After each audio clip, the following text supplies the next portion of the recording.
이곳은 미국 내 최고의 대학 농구팀을 가리는 NCAA 토너먼트 현장.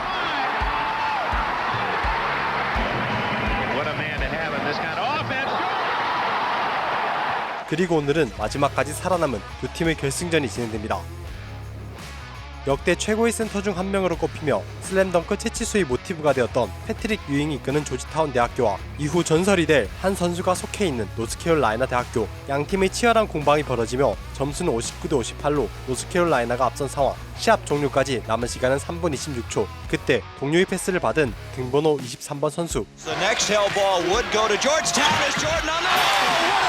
패트릭 유잉의 머리 위로 환상적인 레이업을 성공시킵니다. 하지만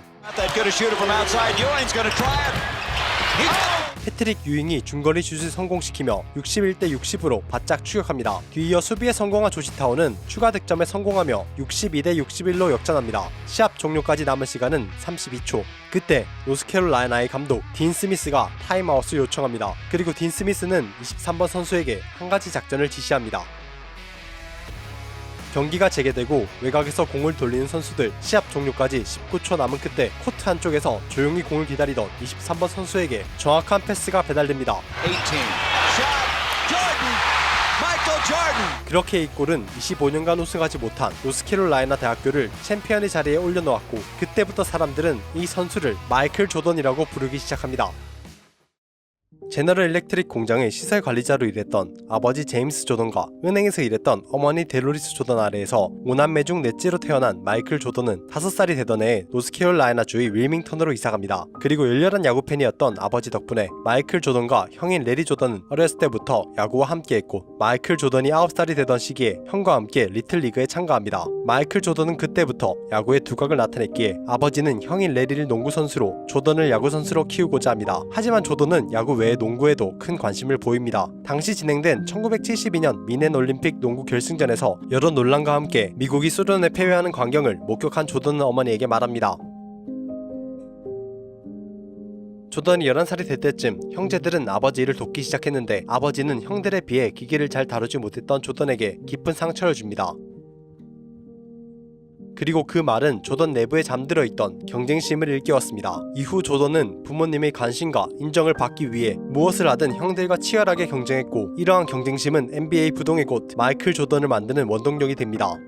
그 무렵 아버지는 집 뒷마당에 농구장을 만들었고, 승부욕이 강했던 조던과 레리는 매일 1대1 대결을 펼칩니다. 하지만 결과는 항상 레리의 승리였습니다. 이후 1년 반이 넘도록 계속 패배하던 조던은 점차 자신의 키를 활용하는 법을 터득했고, 플레이와 실력은 형과 닮아갔습니다. 당시 조던은 리틀리그의 투수로서도 크게 활약합니다. 노히트 노런을 2번이나 기록하며 팀을 주 선수권 우승으로 이끌었고, 노스캐롤라이나주 최우수 선수로 선정됩니다. 하지만 순식간에 정점을 찍은 조던의 야구 인생은 다음해 베이브루스 리그에서 뛰게 되면서 내리막길을 걷기 시작합니다. 13에서 15세 선수가 참여하는 베이브루스 리그는 리틀리그에 비해 야구장이 넓어짐에 따라 투수 마운드와 홈베이스 사이의 거리가 멀어졌기에 조던은 더 이상 예전처럼 위력적인 투구를 할 수 없었기 때문이었습니다. 하지만 조던은 그 무렵 중학교 농구부 소속으로 중등부 리그에 참가하면서 자신의 농구 재능에 조금씩 눈뜨려하고 있었습니다. 중학교를 졸업한 조던은 레이니 고등학교에 진학합니다. 당시 조던은 미식축구와 야구, 농구를 모두 했는데, 미식축구는 한 시합에서 부상을 당한 탓에 이후 어머니의 반대로 그만둬야 했고, 야구는 리틀리그 때처럼 활약하지 못하는 시간이 길어지자 조금씩 흥미를 잃어갔습니다. 그러던 중 조던의 아버지는 학업과 일을 겸하여 돈을 버는 형제들과 달리 돈 버는 일에 관심 없는 조던을 보며 라는 말을 수없이 반복했고, 스포츠 스타를 꿈꿨던 조던의 자존감은 조금씩 무너져갑니다. 우울감이 찾아오던 그 시기에 조던에게 빛이 되어준 건 다름 아닌 농구였습니다. 조던은 자신의 실력에 자신 있었기에 레이니 고등학교 농구팀의 1군 선수가 되리라고 확신했지만, 1군 합격자를 발표하는 날 체육관 탈의실 벽이 붙어있는 명단에서 자신의 이름을 찾아볼 수 없었습니다. 당시 레이니 고등학교 농구부엔 조던과 같은 가드 포지션에 상급생이 8명이나 있었을 뿐만 아니라 조던의 키는 178cm로 작은 축에 속했습니다. 조던은 현실을 받아들이지 못하고 울면서 집으로 향했고, 어머니는 그런 조던과 함께 울며 말합니다. 그해 여름, 조던은 어머니의 조언대로 연습에 몰두했고, 빨리 키가 크고 싶다는 집념으로 시간이 날 때마다 집 뒷마당에 세워놓은 철봉에 몇 시간이고 매달렸습니다. 그렇게 여름이 지나가고 가을이 시작될 무렵 178cm였던 조던의 키는 191cm까지 자랐고, 커진 손과 길어진 팔, 폭발적인 점프력, 그리고 강력한 의지를 장착하여 돌아왔습니다. 그 덕에 조던은 1군에 합류하게 되었고 등 번호를 고르는 순간이 찾아옵니다. 조던이 선택할 수 있는 번호는 얼마 전 졸업한 선배의 번호인 23번과 33번이었는데 조던은 형인 레리가 쓰던 번호인 45번의 절반에 가깝다는 이유로 23번을 선택합니다. 그리고 23번은 훗날 조던이 NBA에 입성한 이후로 에이스의 표식처럼 여겨지게 됩니다. 1979-80 시즌이 시작되고 조던은 그동안 쌓였던 좌절감을 쏟아내듯 코트를 지배했고 평균 득점 24.6점, 평균 리바운드 11.9개를 기록하며 관계자들의 주목을 받기 시작합니다. 노스캐롤라이나 대학교 또한 이때 이미 조던을 지켜보고 있었고 1980년 초여름에 개최한 농구 캠프에 조던을 초대합니다. 그때까지만 해도 조던의 실력에 대해 반신반의했던 UNC 코치진은 캠프가 시작되고 5일 뒤 조던의 실력이 진짜임을 확신합니다. UNC 여름 캠프가 끝난 후 당시 UNC 코치였던 로이 윌리엄스는 조던이 미국 최고의 유망주들이 모이는 5스타 캠프에 참여할 수 있도록 도왔고 조던은 전국 최고의 선수들을 상대로 평가받게 될 5스타 캠프를 앞두고 극도의 긴장감을 느낍니다.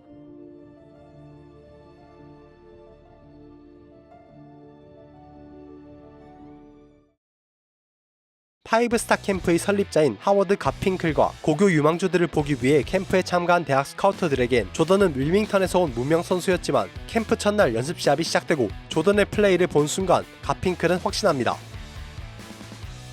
파이브스타 캠프에서는 최고의 재능을 일컫는 표현이 하나 있었고 그것이 원 포지션 플레이어였습니다. 조던은 캠프가 진행될수록 자신감을 얻었고 자신에게 특별한 무언가가 있음을 깨닫습니다.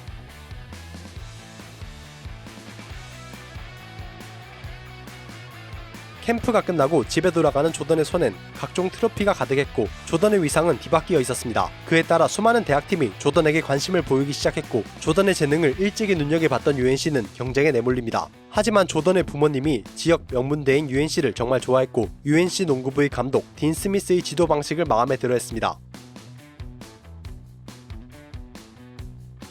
이후 UNC 채프릴 캠퍼스를 공식 방문한 조던은 마음을 굳힙니다. 조던은 공식 발표장이 된 집에서 자신의 결정을 밝힙니다. 이후 조던은 주대회 우승을 목표로 레이니 고등학교에서의 마지막 시즌을 맞이합니다. 시즌 평균 26.8득점, 11.6 리바운드를 기록하며 19승 4패라는 우수한 팀 성적을 이끌었지만 주대회에 진출하기 위한 관문인 지역 준결승에서 아쉽게 패배하며 시즌을 마무리합니다. 한편 UNC는 1980-81 시즌 NCAA 결승전에 진출하지만 밤 나이트 감독이 이끄는 인디애나 대학에 패배하면서 고배를 마셔야 했습니다. 1981년 가을 조던이 UNC에 입학합니다. 과연 조던은 입학하자마자 승승장구하며 팀을 승리로 이끌었을까요? 놀랍게도 그 당시엔 어느 누구도 조던이 지금 우리가 아는 NBA 부동의 곧 마이클 조던이 되리라고 생각하지 않았습니다. 그저 UNC 농구부의 신입생일 뿐이었습니다. 딘 스미스는 개인의 화려한 플레이보다는 체계적인 팀 플레이를 중요시했고 개인의 재능보다는 선수들 간의 화합을 더욱 우선시했습니다. 고등학교 때까지 자신의 재능에 의지한 플레이로 팀을 승리로 이끌었던 조던 또한 시스템 농구 아래에서 철저히 정해진 규칙을 따라야 했습니다. 하지만 조던의 경쟁심만큼은 팀 내에서 단연코 최고였습니다. 어느 날 조던은 코치인 윌리엄스에게 말합니다.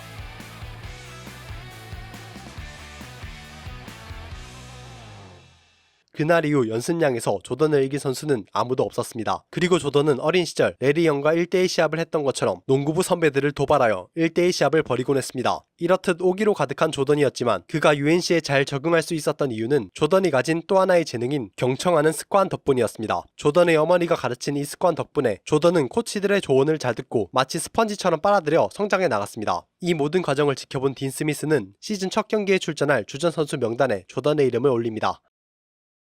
캔자스 대학교와의 개막전, 주전으로 나선 조던은 첫 번째 야투는 실패하지만 골대 좌측에서 다시 한번 점프슛을 시도했고 성공시키며 UNC의 시즌 첫 득점이자 자신의 첫 득점을 기록합니다. 이후 조던은 개막전 12득점을 시작으로 6경기 연속 두 자릿수 득점을 기록했고 해당 시즌에 평균 득점 13.5점, 슛 성공률 53.4%를 기록하며 자신의 가능성을 증명해갔지만 이때까지만 해도 조던은 평범한 롤플레이어에 지나지 않았습니다. 하지만 그 과정에서 패스와 드리블, 수비 방법 등 농구 선수로서 살아가기 위해 필요한 것들을 착실히 배워갑니다.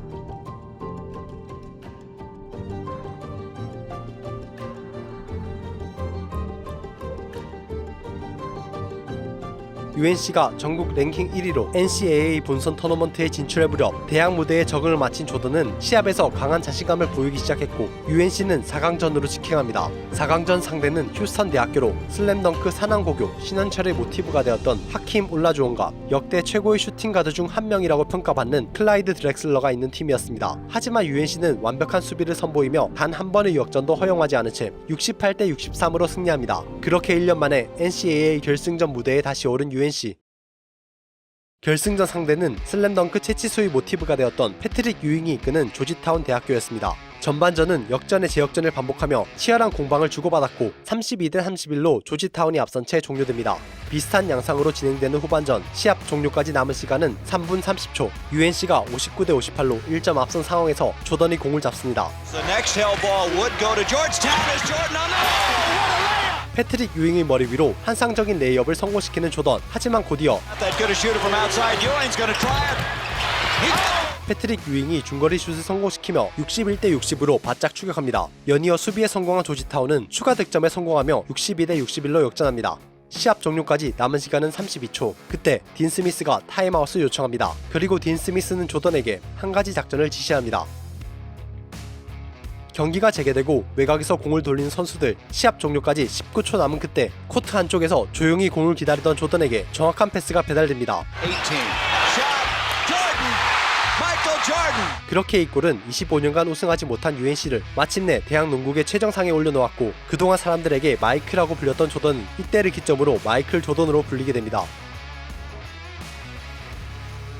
1982년 여름 다음 시즌을 앞두고 개인 연습과 훈련에 몰두한 조던은 더 크고 더 강하고 더 빨라졌습니다. 그렇게 맞이한 1982-83 시즌 조던은 공격뿐만 아니라 수비에서도 엄청난 퍼포먼스를 보여주었고 조지아 공과대학과의 시합에서 자신의 대학 시절 최다 득점 기록인 39득점을 올리는 등 활약합니다. 하지만 NCAA 동부지구 결승에서 조지아 대학을 만난 UNC는 82대 77로 패배하며 시즌을 마무리해야 했습니다. 그럼에도 조던은 AP통신의 올 아메리칸 퍼스트 팀 선정, 스포팅 뉴스지 선정, 올해의 대학 선수상 수상 등 갖가지 찬사를 받았지만 갑작스레 시즌이 끝났다는 사실에 씁쓸함을 감추지 못합니다. 한편 아메리카 대륙의 각국이 참가하는 1983 팬 아메리칸 게임이 코앞으로 다가왔고 조던은 국가대표 선발 테스트에 참여합니다. 선발 테스트에는 수십 명에 달하는 아마추어 선수들이 참가했지만 조던은 압도적인 기량을 보여주며 당당히 국가대표에 발탁됩니다.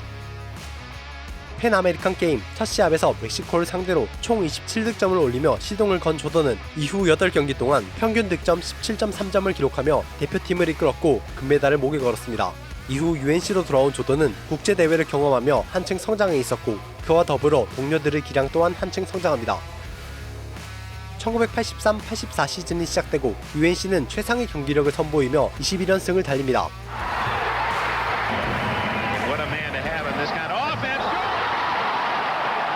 Kenny Smith made it happen. Miller driving in. It's blocked. Up court to Michael Jordan. There's Michael. Jackknife it up and in. 조던이 날아오르듯 UNC의 기세는 하늘을 찔렀고 이번에야말로 챔피언의 자리를 되찾을 것이라 확신했습니다. 그렇게 NCAA 동부지구 준결승에 진출한 UNC는 명장 밥 나이트 감독이 이끄는 인디애나 대학과 맞붙습니다. 밥 나이트 감독은 UNC 맞춤형 전술을 준비해왔고 조던을 13점으로 묶은 끝에 UNC를 꺾고 동부지구 결승전으로 향했습니다. 또다시 기회를 놓친 조던이었지만 아쉬워할 시간은 없었습니다. 1984년 NBA 드래프트에 참가 신청을 하기 위해선 5월 5일까지는 결정을 내려야 했습니다. 조던은 학교에 남아 다음 시즌까지 뛰길 원했지만 딘 스미스는 조던에게 떠나야 할 때가 왔음을 알려줍니다. 1984년 5월 5일 조던은 NBA 진출을 공식적으로 발표합니다. 한편 시카고 불스는 해당 시즌을 27승 55패로 마치며 3년 연속 플레이오프 진출에 실패했고 여러 나쁜 상황이 맞물리며 파산 직전까지 내몰려 있었습니다. 하지만 불행 중 다행으로 드래프트 3순위 지명권을 획득할 수 있었습니다.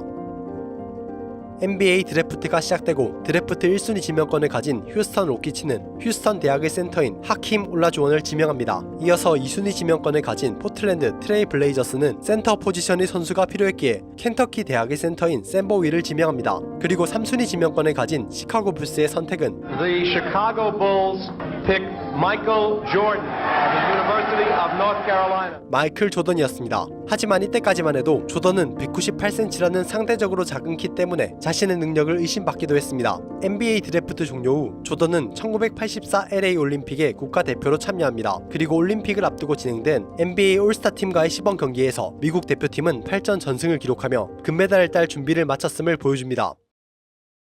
중국과의 첫 시합을 치른 미국 대표팀은 8연승을 기록하며 우승을 차지했고 조던은 평균 득점 17.1점을 기록하며 세계에서 가장 인기 있는 아마추어 선수가 됩니다. 그리고 9살 때 올림픽을 보며 엄마에게 금메달을 따겠다고 했던 소녀는 12년 뒤 자신의 힘으로 금메달을 목에 겁니다. 한편 당시 농구화 시장에서 상대적으로 작은 브랜드였던 나이키는 시장을 점유하기 위해 마이클 조던을 주목합니다. 하지만 조던은 나이키가 아닌 아디다스와의 계약을 원했습니다. 과연 나이키는 조던과의 계약을 어떻게 성사시킬 수 있었을까요? 그리고 NBA에 입성한 조던은 어떤 이야기를 써내려갈까요? 뒷이야기가 궁금하시다면 구독 한 번씩 부탁드리며 긴 영상 시청해주셔서 감사합니다.